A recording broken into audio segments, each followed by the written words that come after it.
Bismillahirrahmanirrahim. Assalamualaikum warahmatullahi wabarakatuh.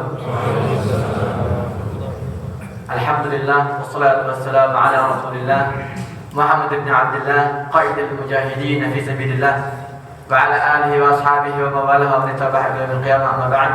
Ma syaa Allah kana ma lam yasha' lam yakun, la haula wa la quwwata illa billah. Rabbi shrah li sadri wa yassir li amri wahlul 'uqdatam min lisani yafqahu qawli wa warzuqna ilma. Alhamdulillah, senang sekali pagi hari ini bisa bersama para jemaah sholat subuh, berjamaah sholat di Masjid Al-Quwat. Perkenalkan lagi, nama saya Muhammad Hussein, lebih sering dikenal di dunia maya dengan Muhammad Hussein Gaza, karena memang saya tinggal di Gaza selama 12 tahun, kuliah di sana, menikah dengan orang Gaza. Saya datang ke Gaza tahun 2011, membangun rumah sakit Indonesia bersama teman-teman Indonesia di sana. Kuliah di Universitas Islam Gaza, jurusan Syariah. Ini kampus yang didirikan oleh Syekh Ahmad Yasir rahmatullah alaih, yang telah meluluskan banyak para pejuang-pejuang, Ismail Haniyah, Yahya Sinwar, Abu Ubaidah. Mereka semua alumni dan satu alma mater dengan kami. Selesai S1 Syariah, saya kuliah lagi diploma, jurusannya hanya ada di Gaza. Saya kuliah di Nafha Center, jurusannya Asy-Syu'un Al-Israiliyah, urusan keisraelan. Jadi saya mempelajari Israel dari semua dimensi, sejarah, budaya, politik, sosial, ekonomi, finansial, militer. Sampai sekarang saya bisa bahasa Israel, bahasa Ibrani. Ana מדבר עברית טוב מאוד, כותב וקורא, ברוך השם. Itu bahasa Ibrani. Saya pribadi sendiri lahir di Bogor sebetulnya. Ibu saya orang Bandung, bapak saya orang Garut. Jadi saya ini keluarga ahlu Sunda wal Jamaah. Ya, alhamdulillah. Sebelum ke Gaza saya kuliah jurnalistik. Dan saya tinggal di Gaza selama 12 tahun, merasakan berbagai agresi militer ke Gaza. Sampai yang terakhir tahun 2023, genosida, saya sempat merasakan 40 hari di sana sebelum akhirnya saya didesak oleh pemerintah Indonesia untuk evakuasi. Sebetulnya saya menolak dari berbagai agresi militer yang terjadi di Gaza. Saya selalu menolak ketika diminta evakuasi. Tapi kali ini saya dimarahin sama mertua saya, sama para teman-teman saya. Mereka mengatakan, nah, kali ini bukan agresi, ini genosida. Ya, suaramu dibutuhkan di sana lebih daripada di sini. Selama saya 12 tahun di Gaza, ada satu pertanyaan yang mendasar yang selalu menghantui kepala saya. Pertanyaannya sederhana. Dan ini pertanyaan kita semua. Kenapa umat Islam tidak konsisten ketika menunjukkan dukungan untuk Palestina? Kenapa kita tidak sekonsisten Israel yang menjajah Palestina selama 77 tahun tanpa ada jeda, konsisten, luar biasa.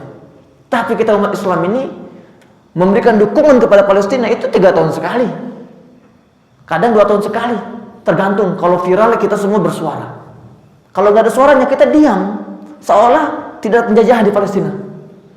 Itu pertanyaan saya, dan itu pertanyaan kita semua. Bedanya saya bertanya sambil dibombardir di Gaza. Jadi ada amarah dalam pertanyaan saya di situ.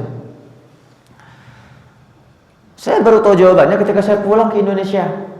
Saya mulai diminta mengisi kajian-kajian di masjid-masjid, di sekolah-sekolah, di kampus-kampus. Saya bicara dengan para grassroots sipil, para ulama, para politisi, para akademisi.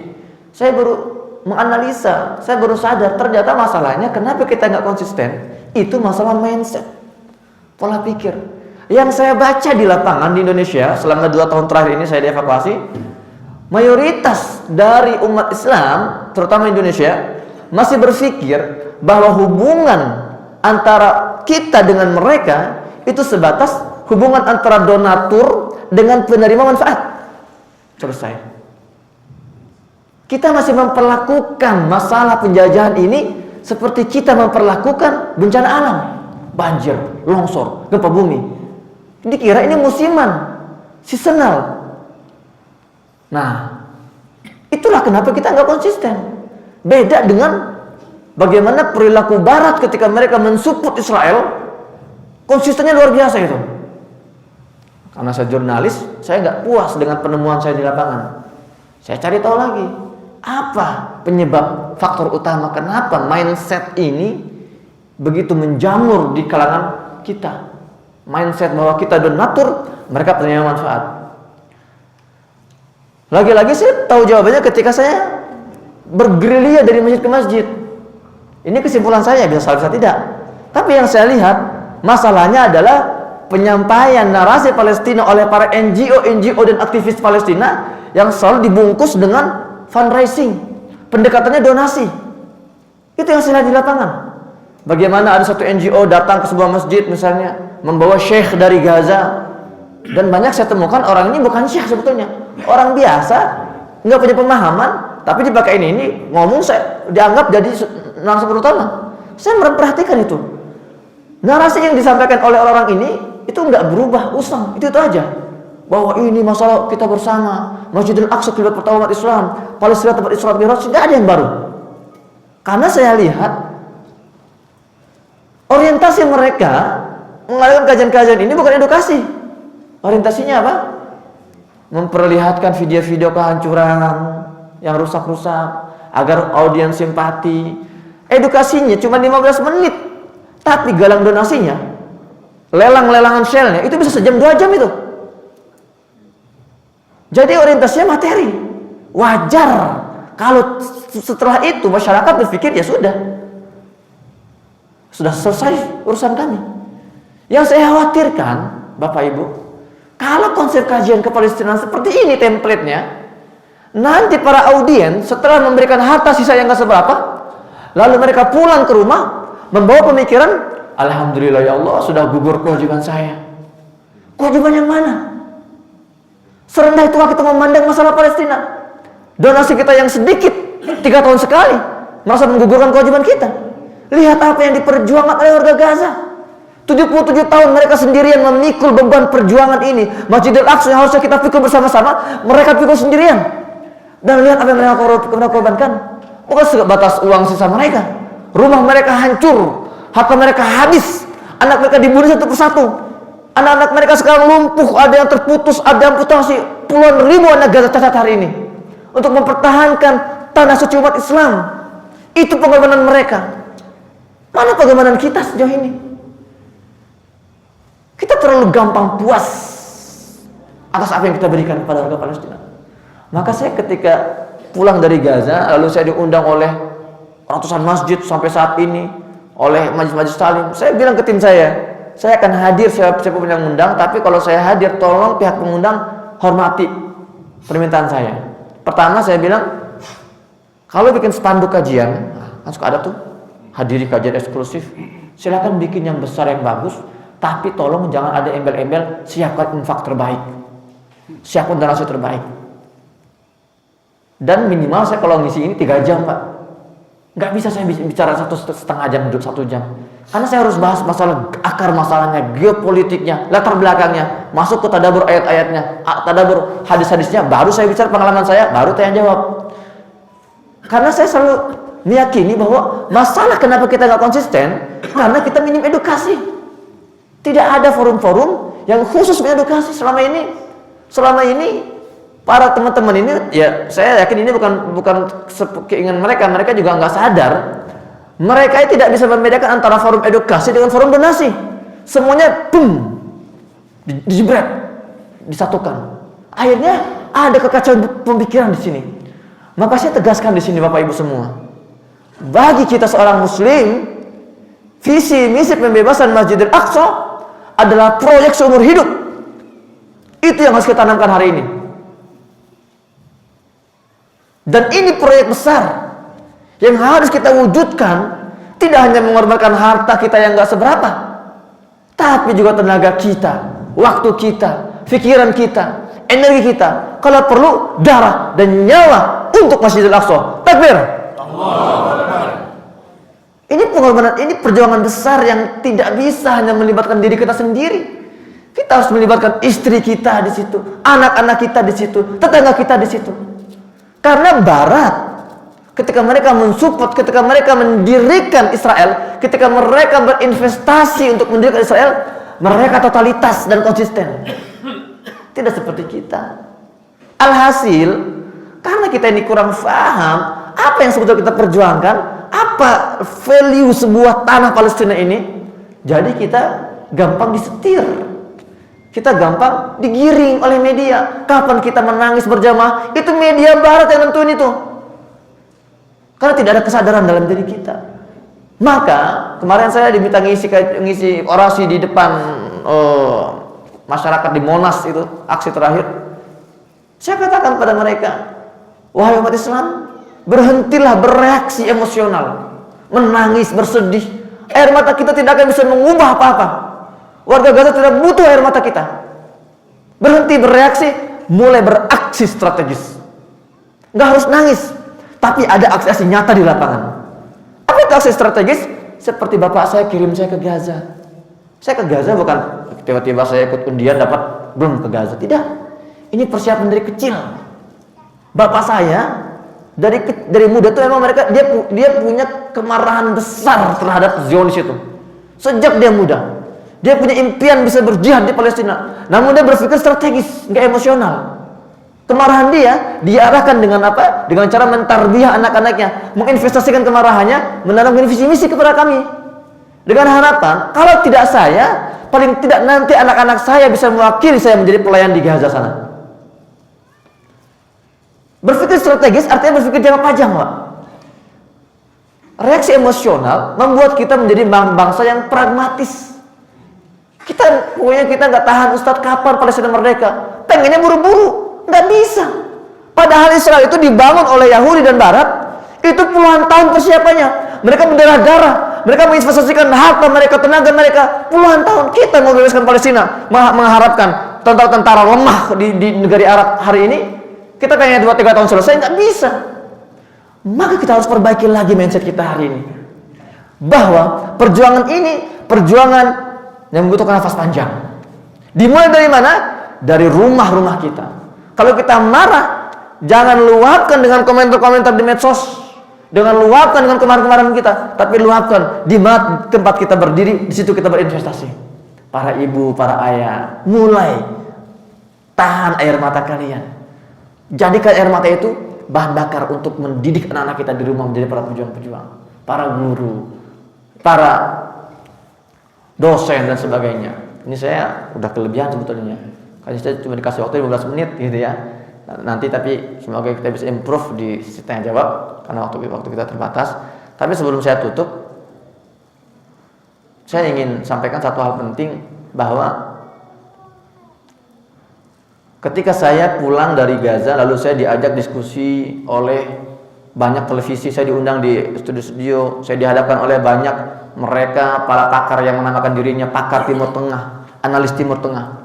Saya kaget sebetulnya ketika mendengar argumentasi mereka yang masih menggunakan narasi-narasi Barat. Pantesan kita selama ini keliru melihat solusinya, karena masih banyak di antara kita yang meyakini bahwa konflik ini sebatas konflik antara Palestina dan Israel, konflik dua negara, perebutan wilayah, itu masalahnya. Tidak seperti itu. Israel ini adalah puncak dari gunung es di tengah laut. Kalau kata Profesor Dr. Abdul Fattah Al-Waisi, pakar kepalestinaan yang masih hidup sekarang, dia bilang apa? Israel laysat daulah, walakinnahu masyru' istimari gharbi salibi strategi. Israel itu bukan sebuah negara. Israel itu adalah sebuah proyek kolonial barat yang ditanam oleh negara-negara barat. Mereka, Amerika, Inggris, Prancis, Jerman, Kanada, Australia, Spanyol, Italia, dan negara-negara barat lainnya berinvestasi mendirikan satu entitas bernama Israel, ditanamkan di jantung umat Islam. Untuk apa? Untuk mencegah kebangkitan umat Islam. Kita yang sedang dicegah kebangkitannya. Maka mulai hari ini jangan kita melihat masalah Palestina seolah kita di luar ring tinju.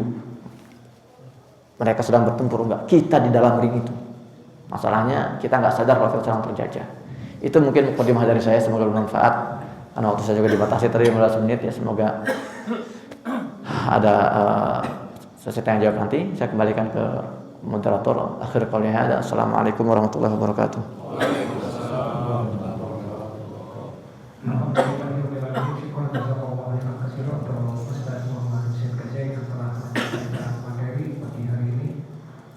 Kita lanjut saja. Selanjutnya kami mohon kepada Ustaz Kiai Haji Ali untuk memberikan materi pada pagi hari ini. Silakan. Assalamualaikum warahmatullahi wabarakatuh. Waalaikumsalam warahmatullahi wabarakatuh. Alhamdulillah wassalatu wassalamu ala Rasulillah wa ala alihi wa sahbihi wa man. Dalam beberapa kesempatan saya pernah menanyakan pada jemaah siapa sebenarnya yang sedang diperangi oleh Zionis Israel dan sekutunya Lanatullah alaihim. Selalu jawaban yang saya terima adalah saudara kita di Gaza, Palestina. Jadi menurut saya itu penyebab utamanya. Padahal yang diperangi oleh Zionis Israel itu kita semua umat Islam.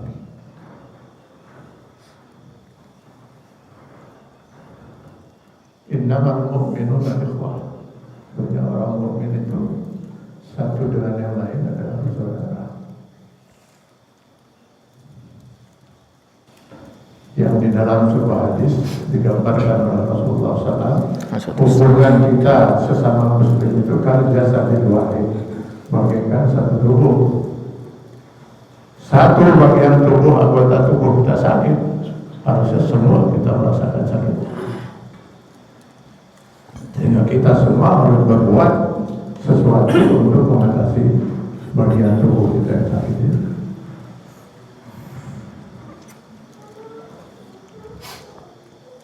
Saya terus terang saja beberapa bulan terakhir ini sudah tidak mampu melihat video-video apa yang terjadi di Gaza. Begitu saya buka langsung saya tutup. Kenapa? Mungkin yang membuat saya tidak tahan melihat itu ketika saya membayangkan kira-kira apa yang akan saya jawab di hari hisab nanti di hadapan Allah.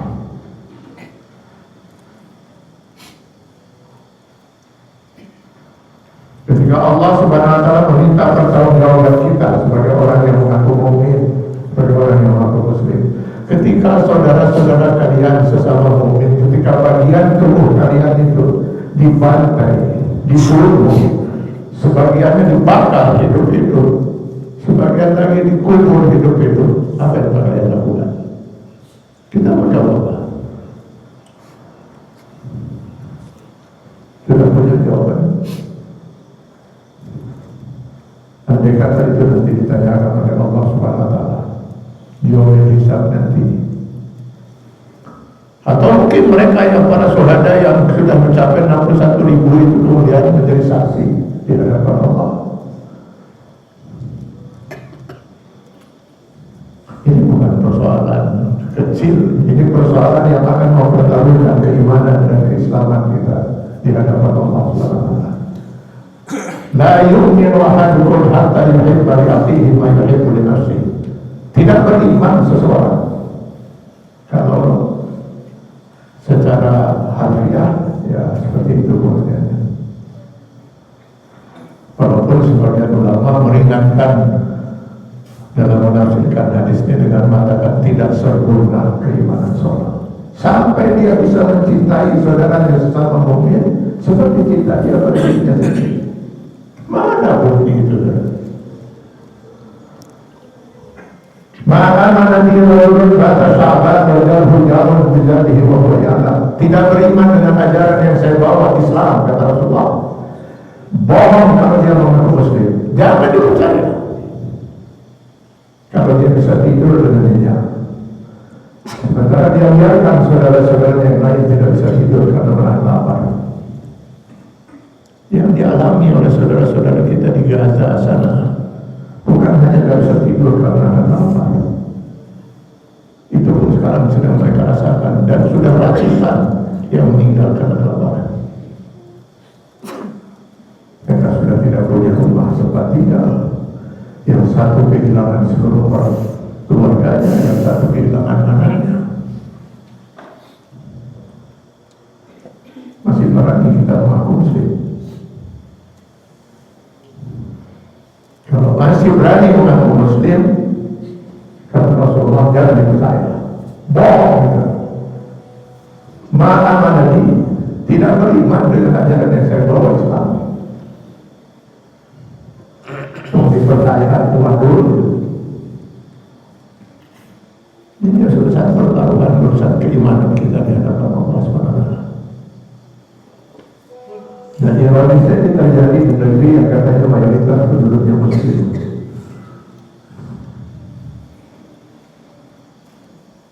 Saya mohon maaf ya.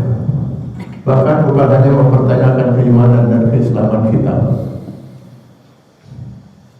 Bahkan saya meragukan kemanusiaan manusia-manusia yang ada di negeri ini. Masih adakah rasa kemanusiaan?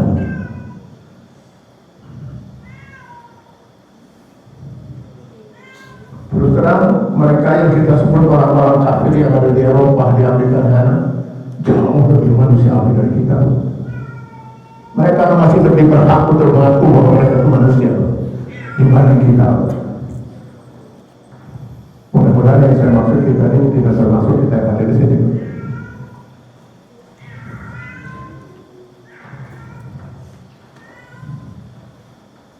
Dan saya selama ini sudah melihat memang nilai-nilai ajaran Islam itu mereka boleh melaksanakan, terutama dalam urusan Nabi dan Nasir.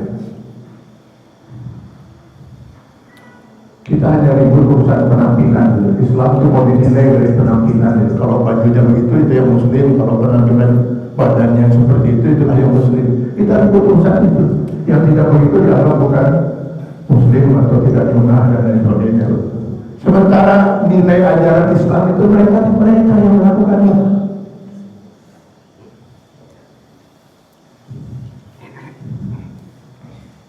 Jadi kalau di dalam Islam dikatakan an-nazafatu minal iman, kebersihan itu sebagian daripada iman, siapa yang melaksanakan itu? Apabila yang paling dekat itu bertawa.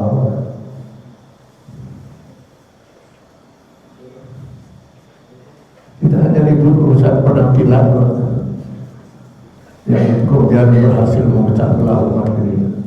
Sementara nilai-nilai Islam yang memang itulah misi Rasulullah SAW, innama bu'istu liutammima makarimal akhlaq, itu sudah terpisah jauh dari kehidupan kita umat Islam.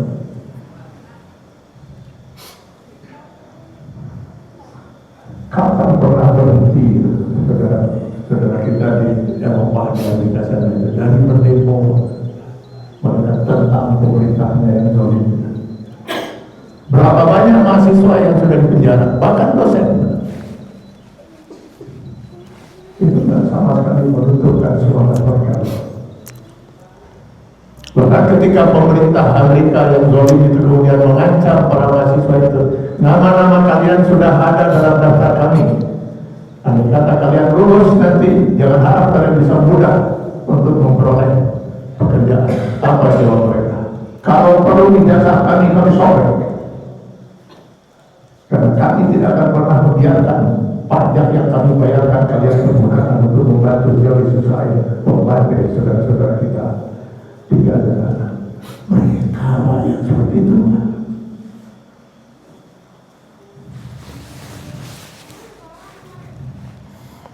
Yang namanya boykot produk Israel, siapa yang melakukan? Mereka, Pak. Kentucky, ditahan itu sampai kosong, tapi diisi oleh kotoran unta oleh mereka ya. Jadi kita coba lihat.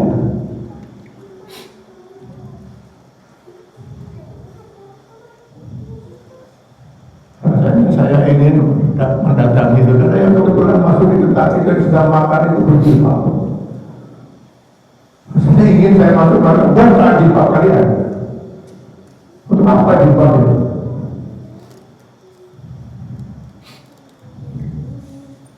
Hanya memalukan saja nama Islam, nama umat Islam. Kita sudah kehilangan nilai-nilai ajaran Islam, bahkan nilai kemanusiaan pun.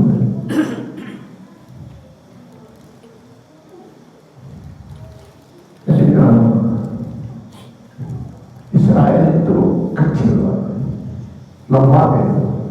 Apalagi mereka adalah orang-orang yang dilaknat oleh Allah Subhanahu wa Ta'ala. Kenapa mereka bisa berjaya? Bukan karena mereka kuat, karena kita yang lemah. Kenapa kita kita tidak dilindungi oleh Allah? Memang kita bukan orang yang patut dilindungi oleh Allah sampai dengan itu. Apa hak kita untuk dilindungi oleh Allah? Apa hak kita? Apa yang kita perbuat? Sementara Allah menyatakan untuk kemenangan, kalau kita berharap kemenangan, wa a'iddu lahum mastata'tum, siapkan oleh kalian kekuatan, siapkan. Bukan kalian, kata Allah, yang akan menentukan kemenangan. Kami akan menentukan. Fa inna jundana lahumul ghalibun. Tentara kamilah yang akan menang, itu kata Allah. Siapa tentara Allah itu? Bukan hanya kita binasa, kita semua harus menjadi jundullah, harus menjadi tentara-tentara Allah. Kenapa kita? Kita kan cuma hidup. Sekali-sekali kita demo, selebihnya nggak ada.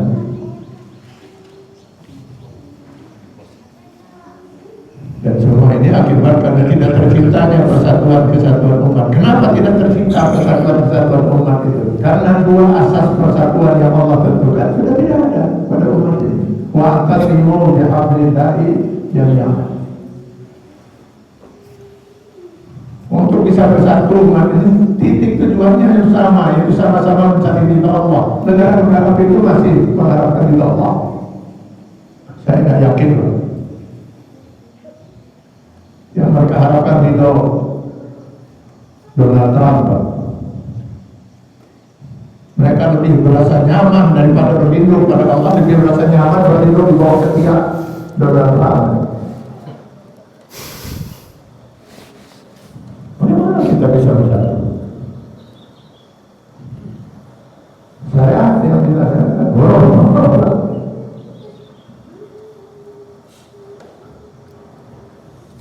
dan lebih lagi, mungkin kita bersatu ternyata di negeri ini banyak sekali para kaum munafikun. Dan memang betul seperti yang dialami oleh Rasulullah SAW pada saat perang Uhud itu. Memang orang munafik itu baru akan tampak ketika dalam situasi perang. 1000 pasukan Rasulullah SAW yang sudah disiapkan untuk perang Uhud itu, begitu sudah dibawa oleh Rasulullah menuju Gunung Uhud, 300 keluar dari pasukan. Ternyata 300 itu orang munafik semua. Bayangkan dari 1000, terkejut Rasulullah menyaksikan fakta itu. Sehari-hari mereka sholat bersama Rasulullah, jangan-jangan mungkin malah di saat pertama itu. Jangan-jangan tidak berkaitan. Apa sih sudahnya mereka untuk berpura-pura muslim sedang ikut sholat di bulan Ramadan? Apa susahnya untuk berpura-pura sahur di bulan Ramadan itu? Paling tidak 5 orang di rumah dia tinggal makan itu. Kalau perlu naik haji seluruh itu untuk meyakinkan kemunafikannya itu pada umat Islam. Jadi ketika sudah pertaruhannya nyawa, baru walau nasa la'arainakahu, jika kami sudah berkehendak, kata Allah, kami akan tambahkan siapa orang-orang munafik. Fa'ariftahum bisimahum wa la ta'rifannahum fi lahnil qaum. Sekarang untuk menunjukkan lewat ucapan-ucapan mereka bagaimana dikatakan oleh Allah. Yahudi pesek itu ternyata banyak di negeri itu.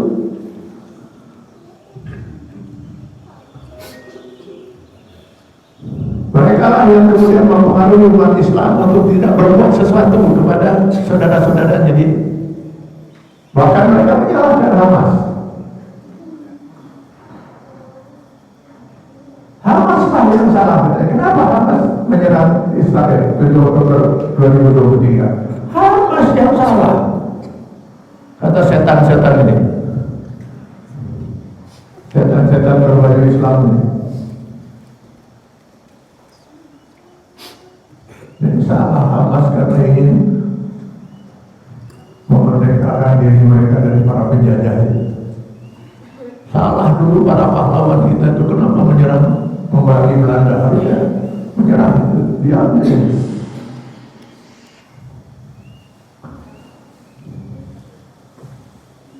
satu lagi mengatakan harusnya Hamas itu hijrah.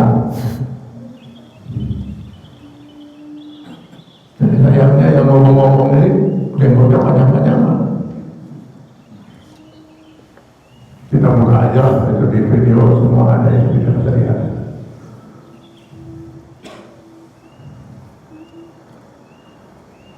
Jadi Hamas harus hijrah kemana? Meninggalkan negerinya untuk menjalankan para penjajah. Kan gila itu. Sementara Rasul sudah mengatakan la hijrah ba'dal fatih. Jadi itu dua. Yang ketiga, bahwa katanya ini bukan perang agama. Jadi umat Islam nggak perlu peduli. Ini perang memperebutkan wilayah.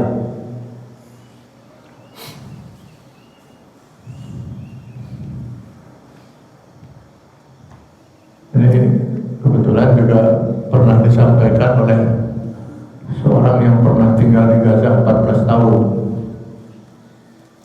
Waktu dia baru pulang di Indonesia, saya kaget, Pak. Alhamdulillah nggak pernah muncul lagi manusia.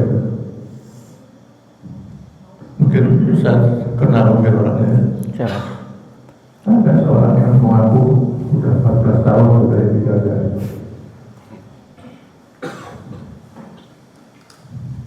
Ya sedih lupa namanya, tapi ya hilang setelah itu.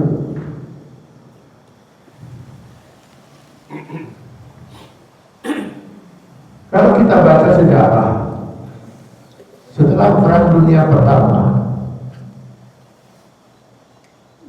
Theodor Herzl, ini seorang Zionis, pendiri Zionis, Jurnalisnya, Ustaz. ya, dia seorang jurnalis asalnya. Dia meminta kepada Inggris agar diserahkan Palestina pada dia. Inggris tidak memenuhi di tahun 1924. Lalu ditawarkan tanah di Argentina. Mereka menolak. Ya, lalu ditawarkan lagi tanah kosong di Kongo. Juga ditolak. Bahkan ditawarkan lagi tanah di Kenya, di Uganda. Itu kaya dengan sumber emas. Mereka menolak.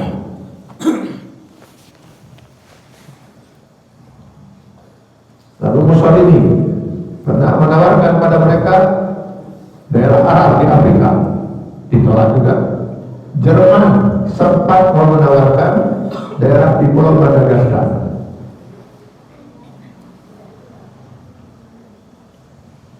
Bahkan Amerika juga pernah menawarkan daerah Arab di Arab City di California. Semua mereka tolak.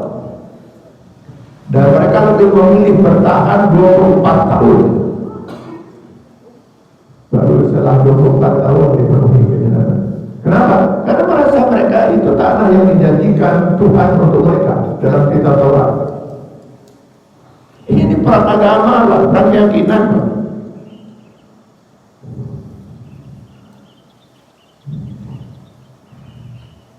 Yang sangat luar biasa menyakitkan perasaan kita, fitnah yang mereka lemparkan itu bahwa Hamas itu adalah Syiah.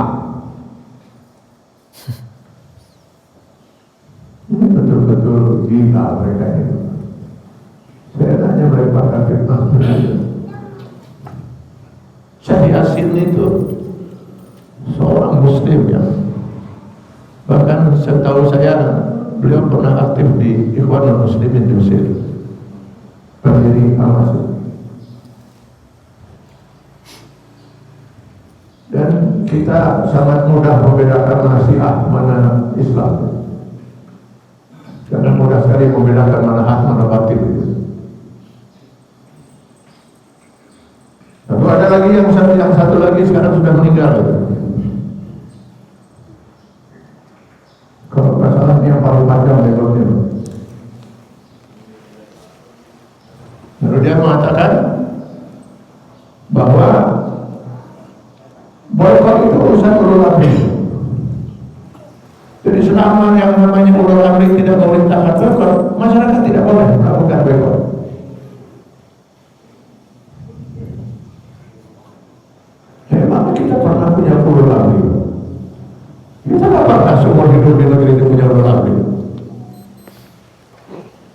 ulul amri itu adalah pemimpin yang taat pada Allah dan Rasul.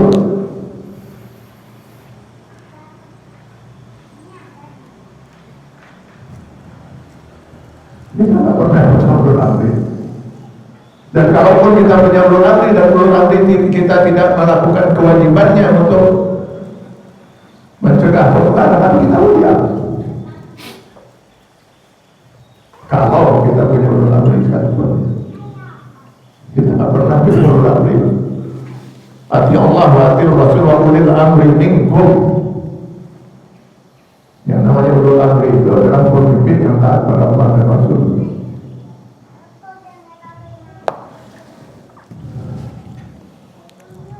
Yang paling luar biasa ini ada lagi. Videonya ada, insya Allah mungkin kita sudah pernah juga mengikuti videonya. Dia mengatakan bahwa Hamas itu buatan Syiah. Lalu kemudian dia dalam videonya mengatakan, itu apa? Ada demo-demo anti, demo-demo bela Palestina. Hanya membuat macetnya jalanan itu.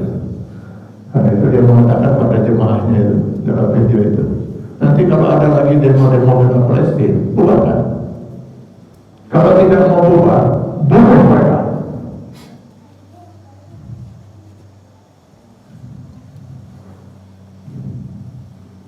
Ini kita di Bandung sudah, saya pernah di Monas juga sebelum kemarin saya tidak hadir. Di Bandung saya kira sudah 3 kali saya tantang yang bersangkutan. Lalu saya tunggu. Yang ngomong itu saya tunggu. Kenapa tidak datang untuk menguruh kami? Bahkan kalau tidak tahu alamat rumah saya katakan ini rumah saya Jalan Situ Sari 6 nomor 2 Bandung. Cuma jalan ngomong saja lah gitu.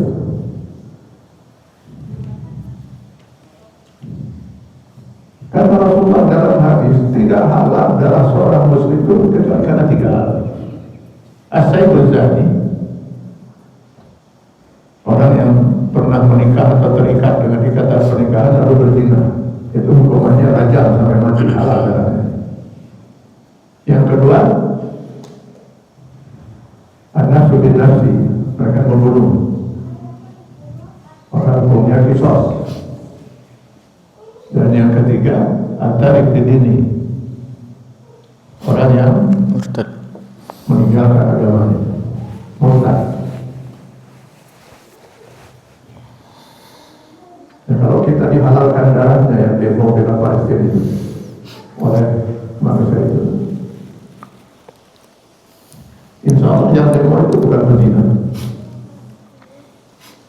Yang demo bela Palestina itu tidak ada seorang pun yang membunuh. Lalu bagaimana bisa dihalalkan darahnya? Berarti yang ketiga itu saja kombinasi. Bahwa kita sudah dianggap sudah murtad. Yang demo bela Palestina itu semuanya orang-orang kafir gitu.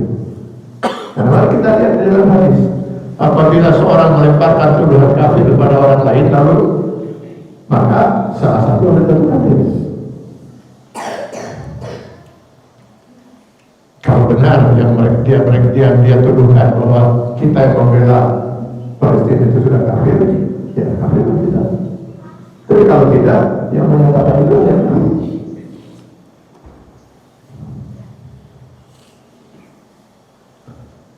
Jadi Bapak Ibu dan ikhwan-ikhwan sekalian, inilah yang mestinya sebenarnya tidak perlu Gaza, banyak yang harus kita perangi di negeri ini. Itu Zionis pesek itu. Mereka lah yang telah menghambat di antaranya perjuangan umat Islam untuk benar-benar bersatu sebenarnya masalah.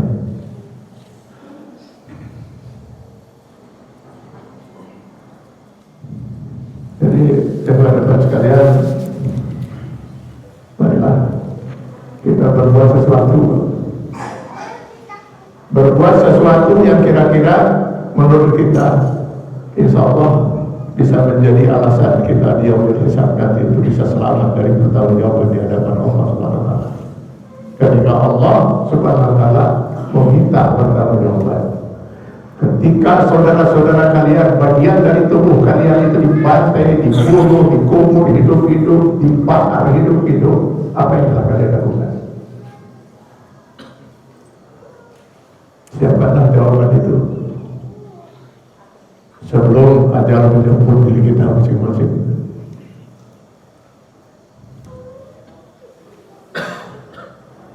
Paling tidak kita untuk berdoa saja. Masih banyak orang mempersoalkan apa sudah waktunya kita berdoa Mu'tazilah. Masih ada makhluk yang mau bicara kata itu. Mau nunggu apa lagi? Sudah 61.000 yang dibantai. Sudah hancur semua berada itu. Mau nunggu apa lagi? Belum saatnya juga kita untuk berdoa. Hanya berdoa saja kita bisa mempermasalahkan. Luar biasa ini kita.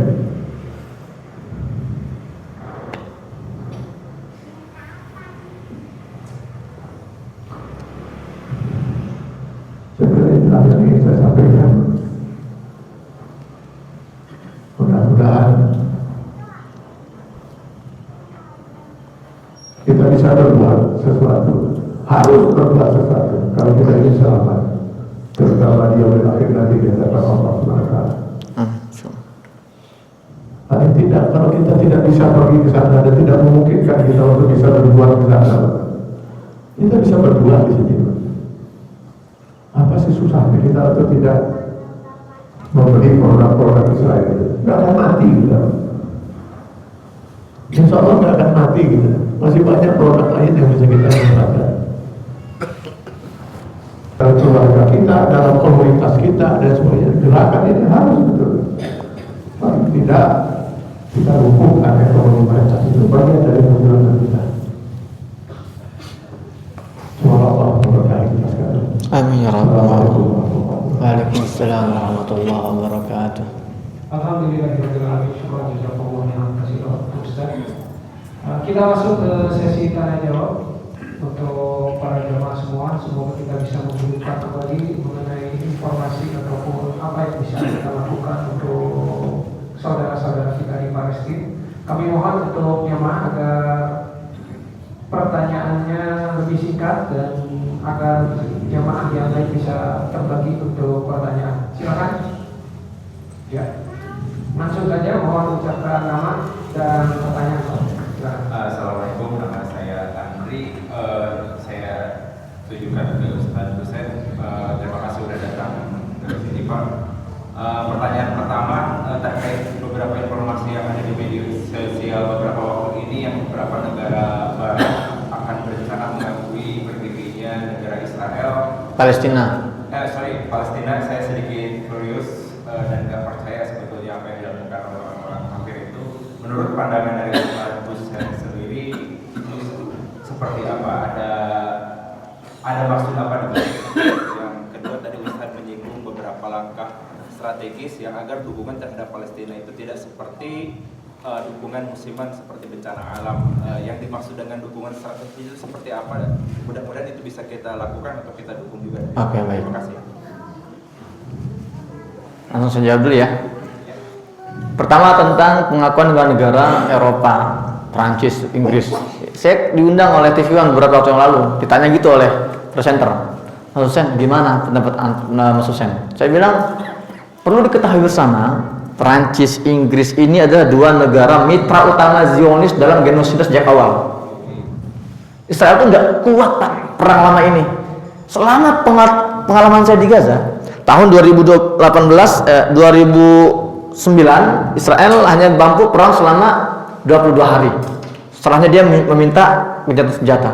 Tahun 2012 hanya 8 hari, yaitu sijil. 2014 50 hari, 2021 14 hari. Kali 2 tahun tuh mereka nggak kuat sebetulnya. Kalau tidak ada campur tangan masif dari negara-negara barat. Maka sejak 7 Oktober tuh Inggris, Prancis, Jerman, Amerika, Kanada semua tuh berbondong-bondong mengirimkan bantuan terbaiknya.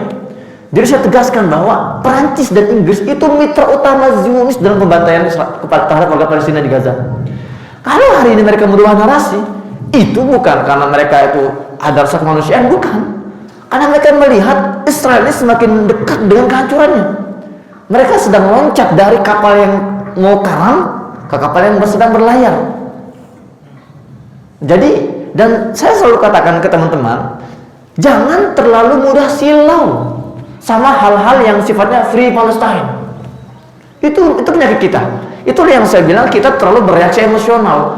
Ada orang fasik nih, orang barat, pencinta LGBT, Islamofobia kuat, gara-gara teriak Free Palestine di medsosnya, dukungan dari kita mulai banyak. Hebat ya. Enggak hebat. Jangan menurunkan standar seorang manusia. Hari ini mereka yang diam itu yang tidak manusiawi, dan mereka yang bersuara Free Palestine itu yang manusiawi. Itu bukan pencapaian. Kalau ada orang barat teriak Free Palestine, itu bukan pencapaian. Itu adalah sinyal bahwa dia masih manusia. Itu aja, that's it. Jadi kita nggak usah lebay. Wah hebat, keren, masya Allah ini orang. Lalu kita selalu berbondong-bondong. Karena kita terlalu norak, jadi Free Palestine ini jadikan ajang pansos buat orang barat. Kalian mau gak dapat follower tambahan Indonesia? Mau? Gimana caranya? Teriak Free Palestine. Gitu jadi ya kan? Sama dengan masalah Perancis hari ini. Perancis ini yang jelas-jelas Islamofobianya kuat sekali.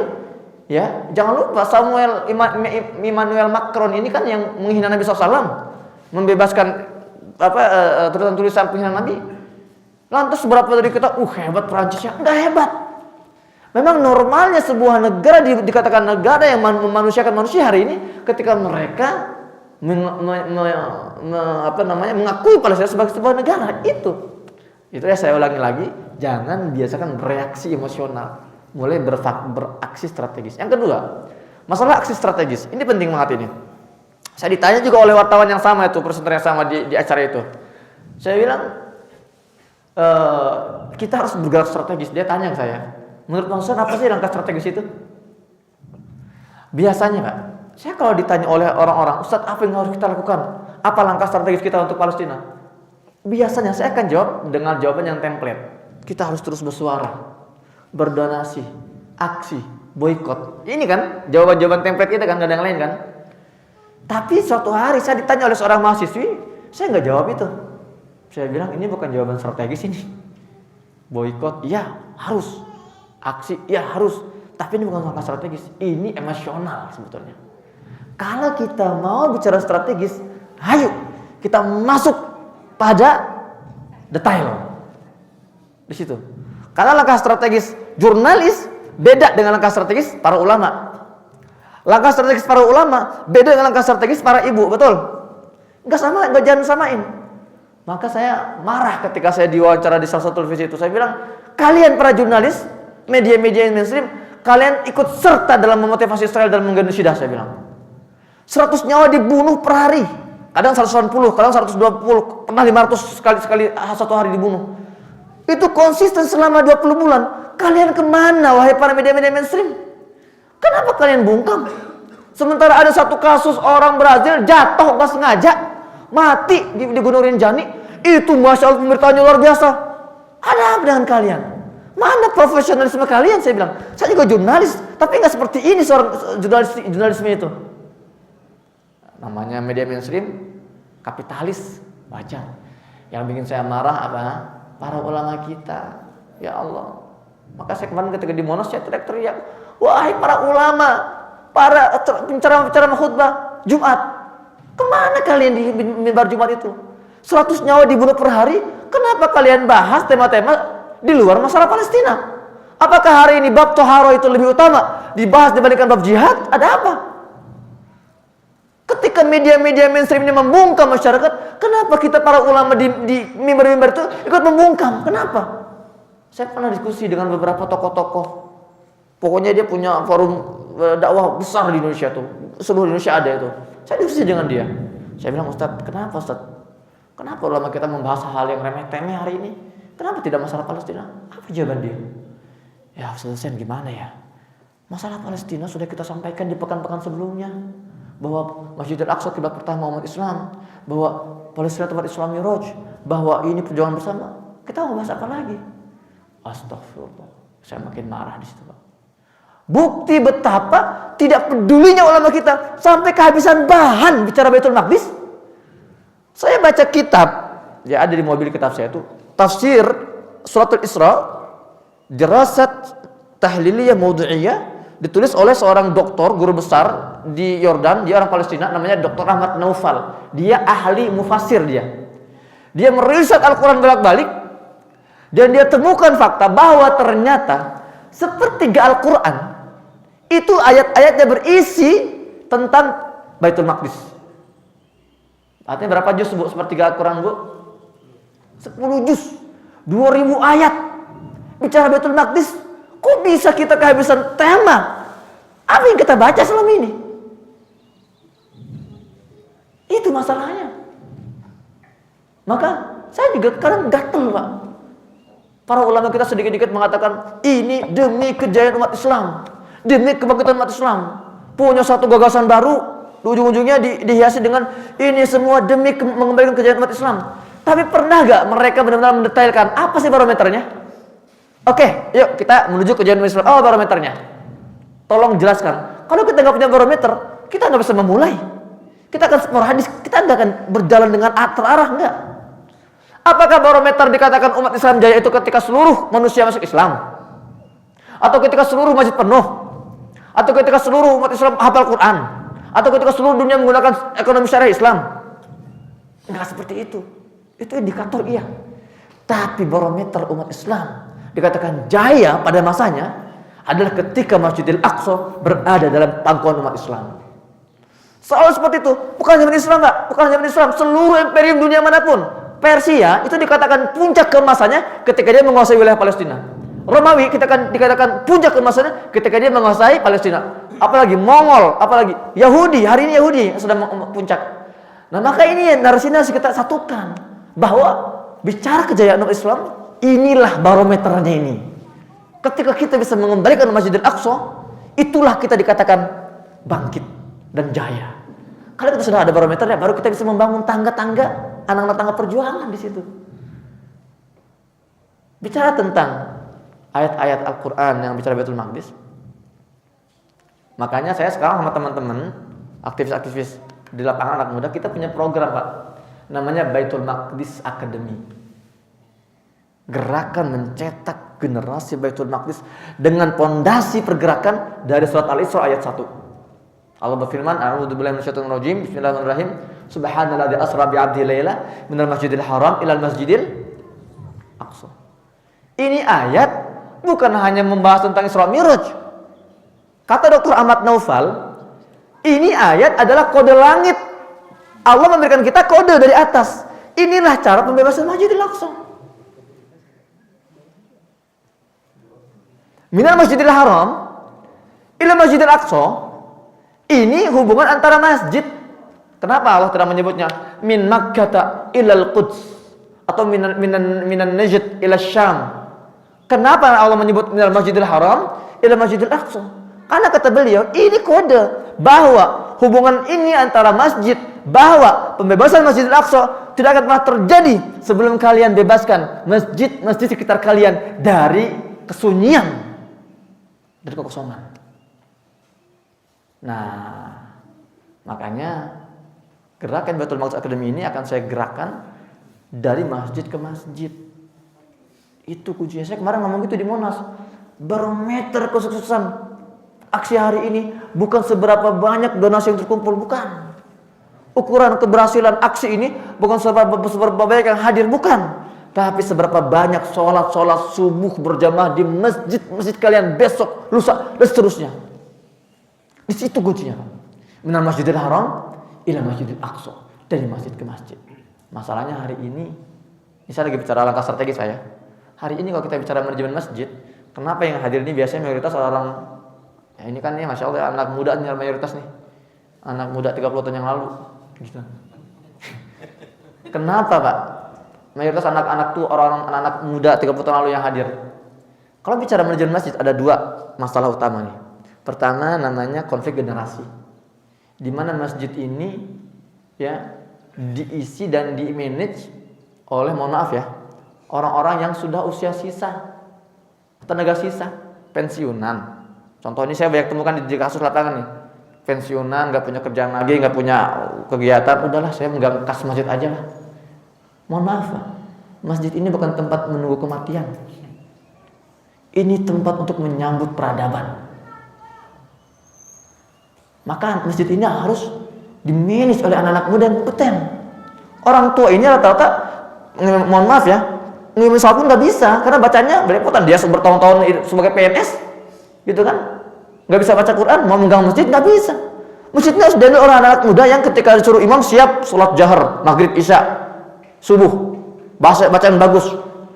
Ketika disuruh jadi pembicara siap, dia memiliki kemampuan baca kitab kuning. Nah itu Pak, yang pertama itu, ya kita harus sinergikan. Enggak artinya yang tua sudah menyingkir, enggak. Hai yang tua kalian jadi pengawas. Tapi tolong isi masjid ini dengan anak muda yang kompeten. Bayar gaji mereka kalau perlu. Penting, ini rumah Allah. Kenapa kita pelit-pelit? Yang kedua, masalah manajemen masjid itu namanya lokalisasi.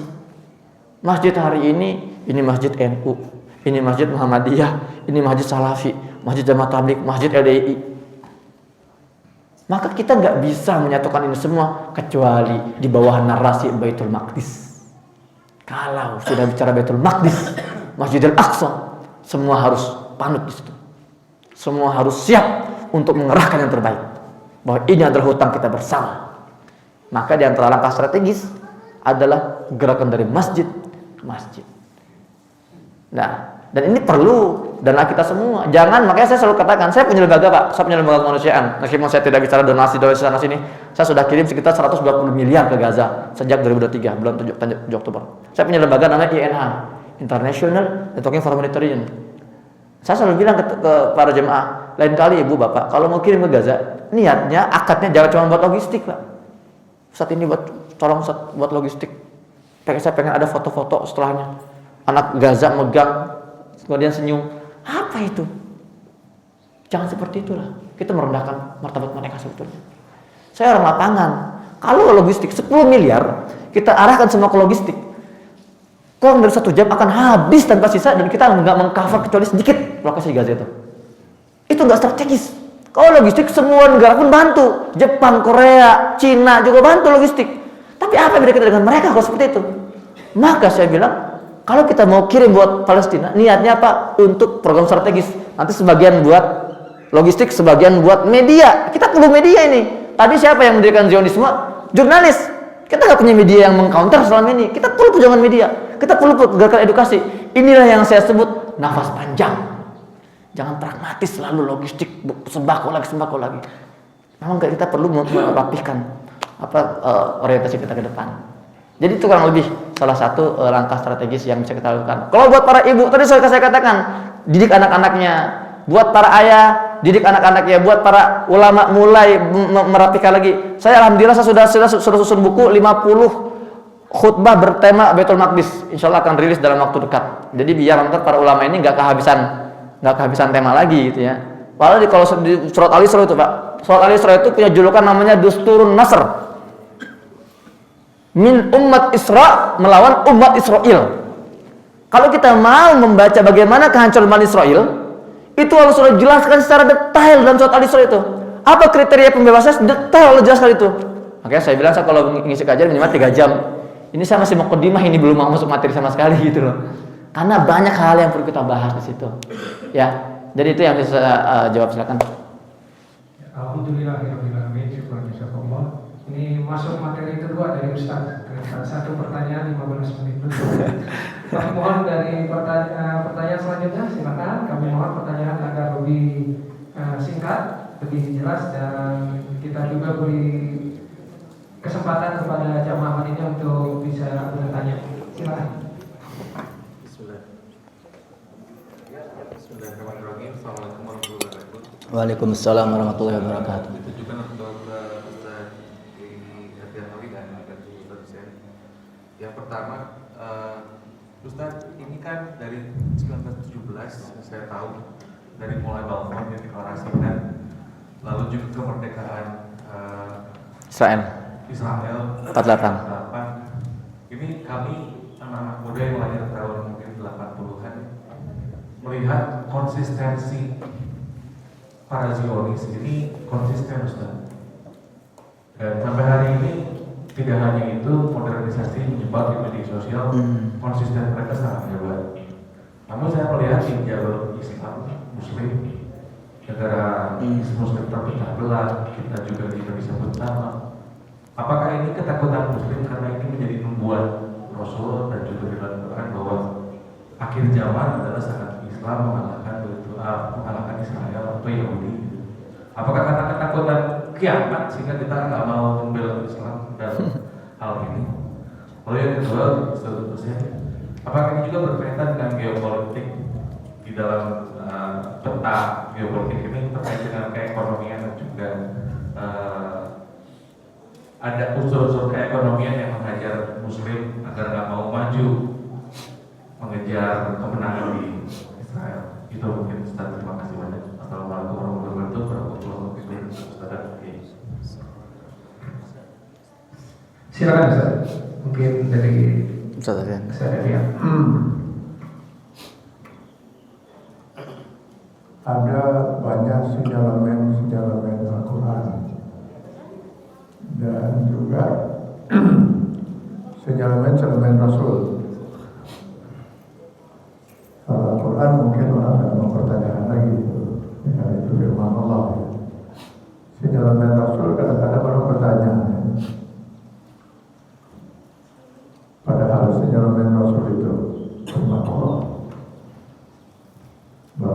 Rasulullah SAW bayatiku anil hawa in huwa illa wahyun yuha. Jadi sesuatu yang pasti akan terjadi.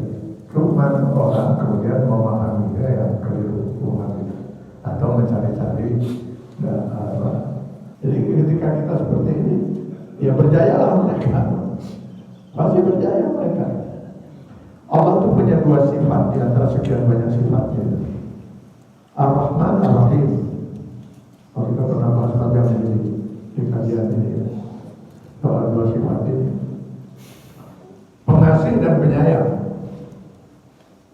Walaupun berasal dari kata yang sama, rahimah itu, tapi pengertiannya berbeda. Pengasih lain dan penyayang. Ibu keberatan nggak Bu kalau suami ibu pengasih pada setiap wanita? Ya? Mengasihi, nggak apa-apa mengasihi, Tolong makasih. dijawab Bu, tolong dijawab Bu. Ibu keberatan nggak kalau suami ibu pengasih pada setiap wanita? Hah? Tidak. Pengasih enggak keberatan ya Bu ya? Mengasihani maksudnya.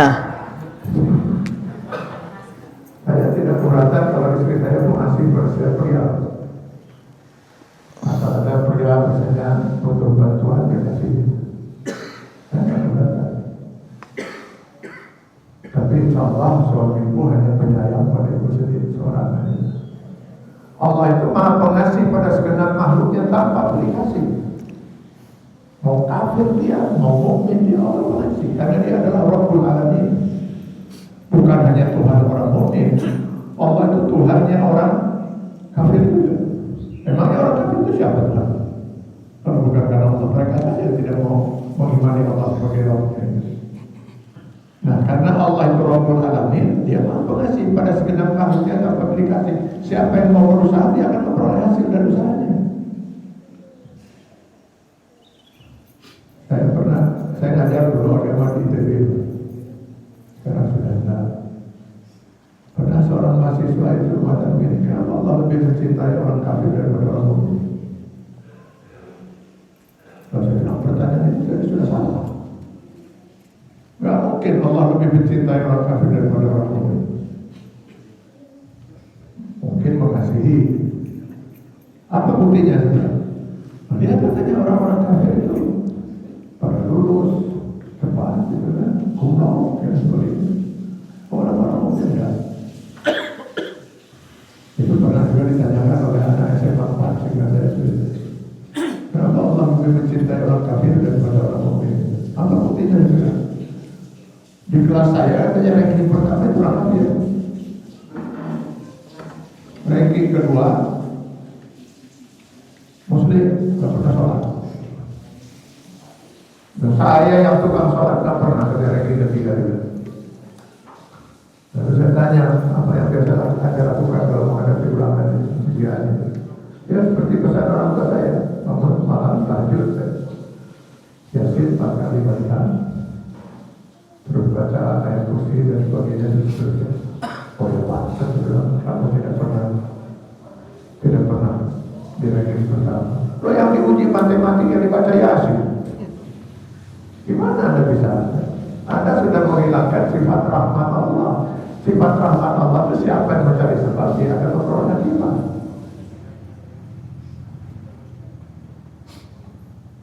Harusnya Anda pelajari matematik itu. Setelah Anda pelajari baru baca Yasin sebanyak-banyaknya, atau baca Al-Quran sebanyak-banyaknya.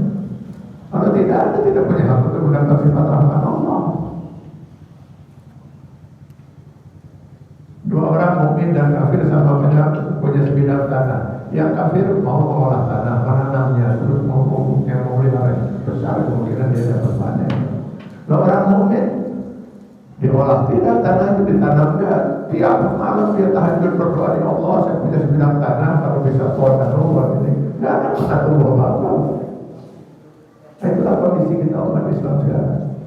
Israel dia punya berhak untuk memperoleh sifat rahmat Allah. Dia siapkan persenjataan, kekuatan, dia bangun kekuatan dengan dengan pendukung-pendukungnya itu, dengan Amerika dan sebagainya. Kita apa?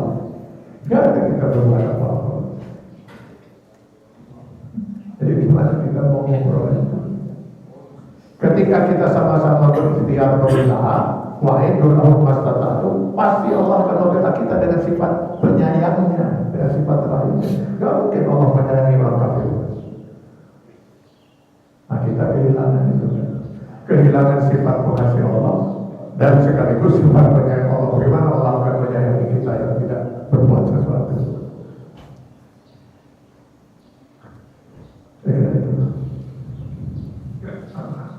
Untuk pertanyaan kedua, silakan Ustaz. Iya. Jadi sebetulnya sejarah yang kita baca 1917 Great Civil War, kemudian 1920-an itu ada Sykes-Picot, kemudian 48 itu sejarah yang bukan akar permasalahan situ. Itu bagian dari drama mereka. Ada satu konferensi yang ditutup-tutupi oleh mereka, namanya konferensi imperial 1907. Ini saya mendengar dari kajian ilmiah seorang dosen di Universitas Petroleum Saudi Arabia, dosen sejarah. Dia mengatakan 1907 Inggris yang dipimpin oleh Sir Henry Camille Bannerman, Perdana Menterinya, mengumpulkan seluruh negara-negara kolega mereka, negara kolonial. Ya kayak Spanyol, Perancis, Itali, Portugal, kumpulin oleh mereka di London. Untuk apa? Untuk merevolusi cara kolonialisme jadulnya. Dulu kolonialisme itu sifatnya konservatif. Satu negara Eropa menjajah beberapa negara Asia Afrika gitu ya. Inggris menjajah Malaysia, kemudian menjajah India, menjajah Mesir, Belanda menjajah Indonesia dengan membawa misi 3G. Mereka temukan di lapangan bahwa penjajahan individual ini enggak efektif karena selalu dihantam atau disangkal intercept oleh umat Islam. Maka mereka mengubah. Karena mereka melihat semakin penurunan hegemoni mereka, akhirnya 1907 mereka berkumpul, mereka membawa pemikir-pemikir terbaik mereka, strategi perang mereka, politisi mereka, ekonom mereka bawa semua. Pada hari mereka berkumpul, mereka akhirnya meloloskan satu resolusi. Dari banyak resolusi, ada resolusi paling penting, yaitu apa? Kita harus mendirikan satu entitas di jantung umat Islam. Itulah yang kelak disebut Israel sebetulnya. Ide ini bertemu dengan idenya Theodor Herzl, deal-dealan mereka. Kalian Inggris katanya kalian lagi punya proyek bersama ya untuk menanamkan satu entitas. Kami siap menjadi entitas itu. Tapi syaratnya kalau kami nanti berdiri, kalian harus support kami dengan seluruh yang kalian bisa. Itulah yang menerjemahkan kenapa ketika Israel lawan Gaza, Barat mensuplai habis-habisan. Karena bagi mereka Israel itu bukan hanya negara, itu adalah benteng terakhir peradaban Barat. Kalau Israel runtuh, maka yang akan bangkit adalah umat Islam. Ini yang saya katakan. Palestina hari ini sedang tidak menghadapi Israel doang, tapi menghadapi seluruh negara Barat bersama seluruh perangkat militernya, politiknya, ekonominya. Maka nggak fair kalau kita melihat Gaza hanya sebagai lumbung donasi. Gaza bagi seorang Muslim adalah benteng terakhir peradaban umat Islam. Kenapa mereka memilih Palestina itu orang Barat itu? Karena mereka membaca Al-Quran, mereka membaca hadis. Mereka tahu kode-kode langit itu. Dalam Al-Quran berkali-kali Allah bongkar bahwa ini pusat keberkahan loh. Pusat keberkahan itu di situ. Contoh surat Al-Anbiya ayat 71 Allah berfirman, A'udzubillahi minasyaitonir rajim wa najainahu wa lutan ilal ardi allati barakna fiha lil alamin. Wa najainahu, dan kami selamatkan dia, Ibrahim alaihissalam kata Allah, dan Lut, Nabi Lut juga Allah selamatkan dua-duanya, ilal ardi, ke sebuah negeri, allati barakna fiha, yang kami berkahi di dalamnya, lil alamin, untuk seluruh alam semesta. Para ulama menyimpulkan, satu, memang tanah Palestina ini adalah hubnya para nabi. Nabi manapun yang sedang terdesak, termarginalkan, diusir, Allah perintahkan kembali kampung kalian. Nabi Ibrahim, Nabi Lut, Nabi Musa yang ketika setelah membebaskan Bani Israel disuruh kemana oleh Allah? Ke Palestina. Karena ini negeri para nabi di sini. Itu yang pertama. Jadi jangan kegeeran orang Yahudi ketika Allah menyuruh Bani Israel masuk ke Palestina. Itu bukan untuk kalian Bani Israel. Memang itu tradisi ilahi. Semua nabi dan rasul memang Allah perintahkan situ kalau sudah dalam kondisi yang tertekan. Itulah kenapa ada peristiwa Isra Mi'raj. Nabi sedang sedih, sedang dalam kondisi kesedihan yang mendalam. Pulang dulu ke rumahmu. Isra Mi'raj. Itu yang pertama. Yang kedua, allati barakna fil alamin, ini adalah satu sinyal yang sangat jelas. Ini pusat keberkahan enggak hanya dunia tapi alam semesta. Semua yang terjadi di tanah ini akan terjadi di alam semesta. Kalau tanah ini aman, damai, stabil, maka keberkahannya akan meluas ke seluruh alam semesta. Tapi sebaliknya, kalau tanah ini dikotori oleh penjajahan, dinodai oleh najis, maka hari ini seluruh alam semesta akan terkena dampak najisnya. Itulah kenapa kita hari ini hidup dalam sistem ekonomi najis. Betul ya? Sistem pemerintahan yang najis, sistem politik yang najis, sistem pendidikan yang najis, serba najis kita hari ini. Kenapa? Karena tanah itu sedang dikotori oleh najis. Maka jangan bilang kita nggak ada kaitannya dengan Palestina. Sebuah hadis dari Muawiyah bin Qurrah, dari bapaknya berkata, Nabi pernah bersabda seperti ini. Idza fasada ahlus Syam fala khairu fikum. Jelas itu 14 abad yang lalu. Kata Nabi, idza fasada, apabila rusak ahlus Syam, penduduk bumi Syam. Syam itu negara yang sekarang Suriah, Lebanon, Palestina dan Yordan, itu Syam. Kata Nabi, kalau penduduk bumi Syam ini rusak, maka kalian rusak. Artinya apa? Jaga baik-baik tanah ini. Maka itulah yang akhirnya ada di pikiran mereka Barat itu. Kita untuk merusak dunia Islam nggak perlu kirim satu persatu ke negara-negara mereka. Rusak aja tanah ini. Kuatkan jajah tanah ini, kita akan menjajah dunia. Nah, maka dari itu sangat berkaitan bahwa poros geopolitik hari ini yang selalu itu. Perjalanan Isra Mi'raj dari Mekah ke Masjidil Aqsa. Itu cara Allah memberikan visi misi baru. Wahai Muhammad, tugasmu tidak hanya mengislamkan regional, tapi dunia. Maka itu adalah langkah global, dakwah global Nabi SAW di malam Isra Mi'raj. Nah, kalau kita sudah paham ke sana, Pak, kita semua akan terupgrade.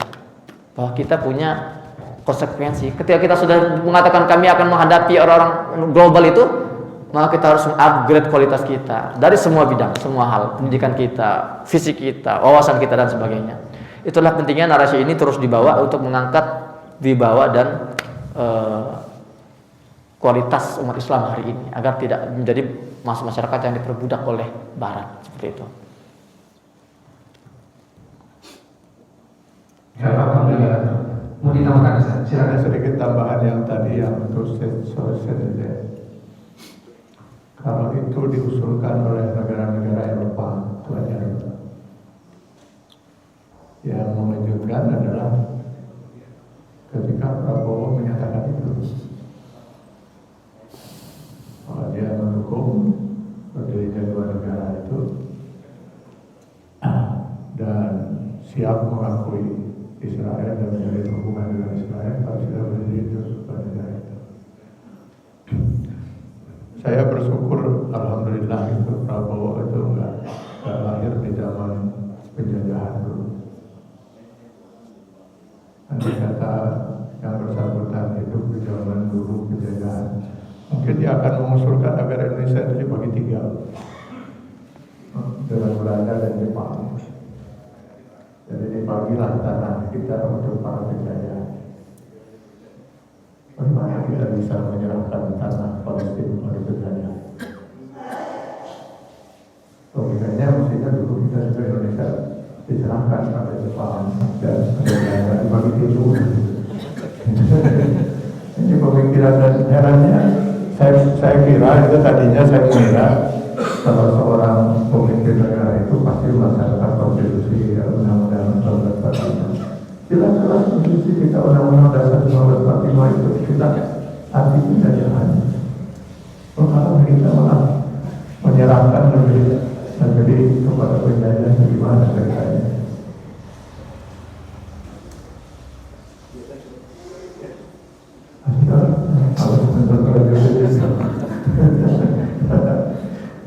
Alhamdulillah. Satu pertanyaan singkat mungkin dari Ibu atau Ahmad, apakah ada? Silakan. Sebelum kita tutup kajian hari ini, silakan Ibu. Ini pakai mic saja Bu, supaya tidak.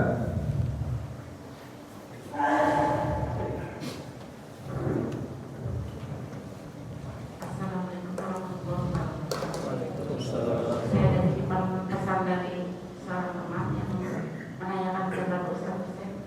Banyak flyer-flyer yang dengan gambar Ustaz untuk menghimbau donasi ke Palestina itu, kira-kira yang mana yang amanah gitu? Iya. Karena takutnya dimanfaatkan oleh orang-orang. Baik. Jadi saya ke Gaza ini Pak sebetulnya nggak ada niat bangun NGO, nggak ada. Cuman ketika saya di Gaza, saya ini sering diminta ngisi kajian-kajian di masjid-masjid orang Gaza. Saya masih muda, tapi saya sering diminta ngisi ceramah di sana. Dan setiap kali saya ceramah, entah itu ceramah Jumat atau ceramah-ceramah kajian seperti ini, saya selalu menyampaikan 3 hal kepada warga Gaza. 1, saya bilang, wahai warga Gaza, ada titipan salam dari umat Islam Indonesia. Itu mereka senang banget tuh mendengar salam itu. Kedua, saya bilang mohon maaf karena kami belum bisa maksimal. Kami masih banyak tertidurnya. Mohon maaf, saya mewakili 200 juta masyarakat muslim Indonesia. Saya bilang mohon maaf atas semua kekurangan ini. Yang ketiga, saya bilang keberadaan saya di sini di Gaza ini pesan kepada kalian semua bahwa kalian tidak sendirian. Sekiranya seluruh dunia memblokade Gaza, meninggalkan Gaza, maka ketahuilah di belakang kalian ada 200 juta umat Islam yang akan terus membersamai kalian. Setelah dari kajian, saya sering didatangi oleh orang Gaza, Pak. Nagih mereka. Mana kaca kalian bersamai kami? Ibu-ibu datang ke saya bawa anaknya, ya Allah, balita masih kecil. Ini Ustaz, ada masalah di organ dalamnya, bocor, harus dioperasi. Saya nggak punya uang, Ustaz. Datang ke saya seperti itu. Seorang bapak kakek-kakek datang ke kantor saya, ke rumah saya, ya, membawa anak gadisnya, matanya sudah hampir buta. Jadi dia pakai kacamata itu tebal banget itu. Punya masalah apa itu, miopi apa gitu. Saya kan ditagih akhirnya kan. Dan saya melihat kinerja teman-teman NGO di lapangan bagus, tapi masalahnya terpecah-pecah. NGO kita itu di lapangan di Gaza itu bekerja atas dasar kompetisi, bukan sinergi. NGO ini nggak mau join dengan NGO ini. Pokoknya masing-masing punya uang sedikit, cuma berapa puluh juta, eksekusi program sendiri, ya nggak akan efektif lah. Maka saya dirikan NGO, namanya International Networking Humanitarian. Apa itu internasional? Kita inginnya menjadi global. Networking, kita mau menjaring, merangkul gitu kan. Humanitarian, bagi mereka yang punya rasa kemanusiaan. Makanya saya pulang ke Indonesia, saya bilang, ayo siapapun yang mau saya bantu untuk programnya. Ya saya siap pakai rompi siapapun. Tapi nanti untuk penyalurannya kita kerjasama gitu loh. Artinya apa? Saya ingin menunjukkan bahwa ayo kita kolaborasi loh. Kita ini bukan rivalitas loh, kita bukan rival. Kita ini sama-sama ingin kebaikan untuk warga Gaza. Makanya saya banyak diminta untuk bikin video-video gitu. Ayo lembaga ini, oke gitu loh. Tapi syaratnya kita ada sama-sama namanya itu kontrol programnya kita bareng-bareng gitu ya.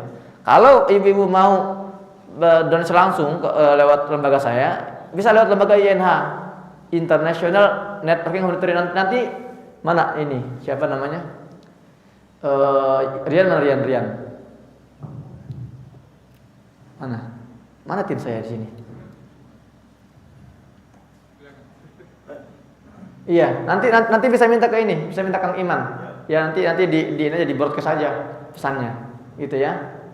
Untuk kirim kemana biar amanah. Ya, insya Allah. Saya punya kantor di Gaza. Harusnya ini saya tampilkan di sini, cuman ya kita nggak sempat ya. Kantor saya dibombardir oleh Zionis 2 kali. Tim kami di Gaza 3 orang syahid. Ya, dan masih sampai hari ini masih ada staf kami di Gaza yang terus membagikan bantuan-bantuan dengan segala keterbatasannya. Tapi insya Allah ya apapun itu kita akan berusaha tetap menyalurkan bantuan-bantuan. Tapi ingat sekali lagi, kalau mau kirim ke Gaza, akadnya di upgrade. Satu, niatnya hadiah, bukan sedekah, hadiah. Kedua, jangan cuma untuk logistik, tapi untuk program-program strategis agar kita juga bisa memilah-milih untuk perjuangan-perjuangan lain. Nah, atau nanti bisa minta ke Kang Iman atau nanti nih kayak ini ada yang megang kartu ya, Satrian, nanti bisa konsultasi ke beliau. Ya demikian dari saya. Assalamualaikum warahmatullahi wabarakatuh. Dari Ustaz, apakah ada Ya. tambahan, Ustaz? Mudah-mudahan penjelasan barusan tidak kemudian menghasilkan arti NGO yang lain. Amin, amin. Banyak NGO yang lain itu. Saya sendiri ikut menangani beberapa NGO. Dan insya Allah mereka amanah. Sampai kemarin 3 hari yang lalu kita perwakilannya sudah datang dan kita minta. Karena sekarang ini kan di mata banyak umat Islam ini, dengan berita bahwa tidak bisa masuk bantuan dan sebagainya. Kalau sekarang kita masih memungut itu jadi pertanyaan, mau kemana ini? Kan tidak masuk, tapi dipungut untuk siapa? Dana itu. Nah, kemarin dengan perwakilan yang kita pakai itu, kita minta pertanggungjawabannya bagaimana ini? Yang masih mungkin bisa dilakukan, diantaranya yang dari mereka. Mutlak untuk umat Islam.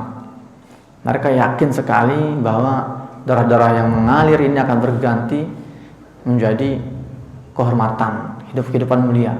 Dan mereka memang tidak pernah mereka itu terlalu merisaukan siapa yang mengakui kami, yang enggak pernah.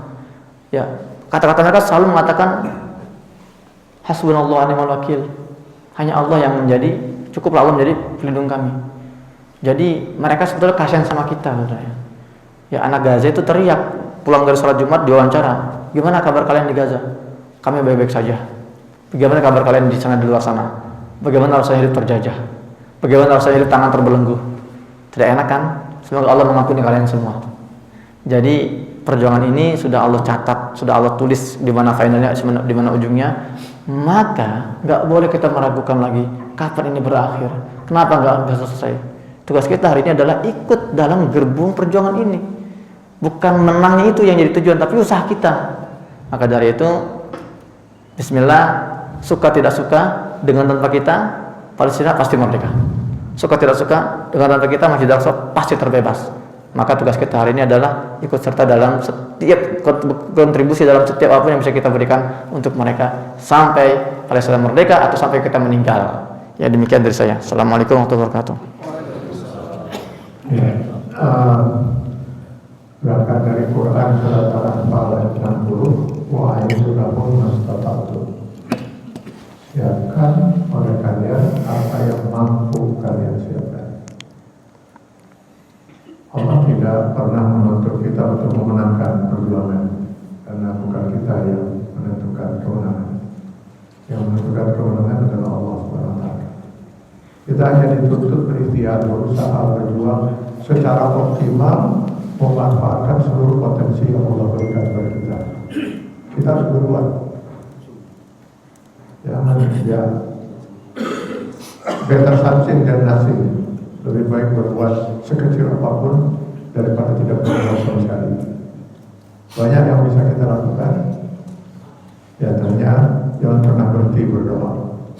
Hidupkan terus kunut nazilah di mana-mana. Lalu kemudian berdonasilah semampu yang bisa kita lakukan. Dan berhentilah kita membeli produk-produk Israel dan sekutu. Itu mungkin yang bisa kita sementara kita lakukan.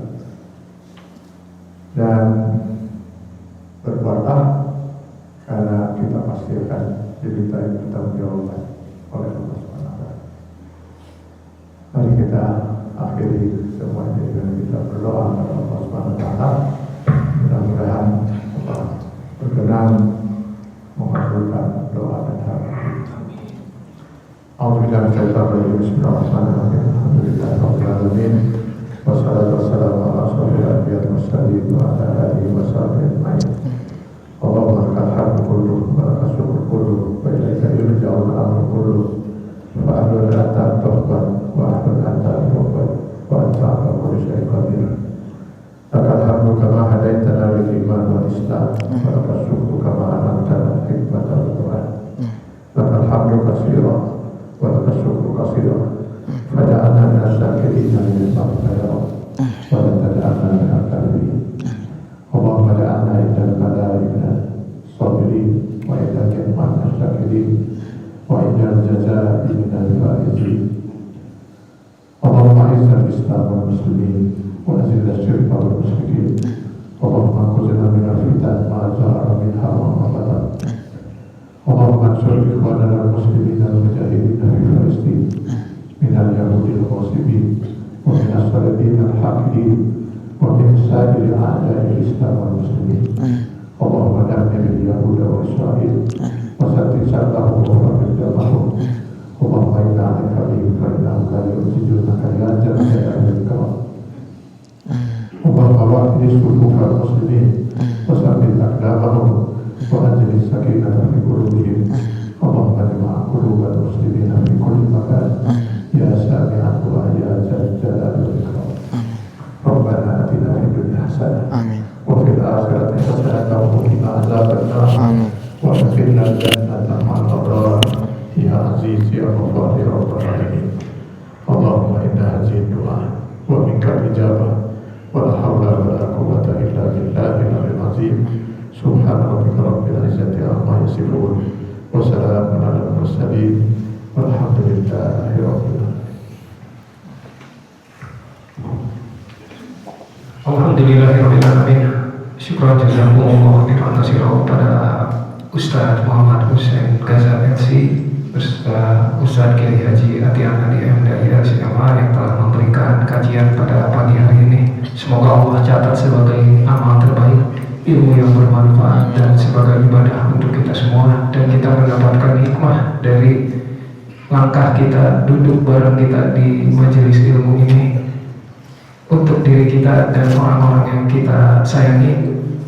Minimal kita bisa memberikan atau meneruskan doa-doa kita, membantu dengan donasi atau memboikot produk-produk yang memberi bantuan kepada Yahudi Israel, laknatullah. Dan ke depan semoga kita bisa memberikan aksi lebih di dalam kehidupan di dunia ini. Amin ya Allah ya Rabbal alamin. Demikian kajian pada pagi hari ini. Kami mengucapkan terima kasih banyak, syukur jazakumullah khairan katsiran pada seluruh jamaah, dan kami mengingatkan, kami mengundang juga untuk kajian rutin DKM Masjid Al-Oktober Parahyangan. Alhamdulillah insyaallah dilaksanakan di Rabu pada maghrib dan Sabtu pada subuh. Kami mengundang untuk umum, untuk jamaah, ibu, bapak, adik-adik semua. Terima kasih. Silakan bagi jamaah yang akan melaksanakan sholat syuruk atau sholat duha di awal waktu, kami persilahkan. Terima kasih. Jazakumullahu khairan katsiran. Wabillahi taufiq wal hidayah. Wassalamualaikum warahmatullahi wabarakatuh.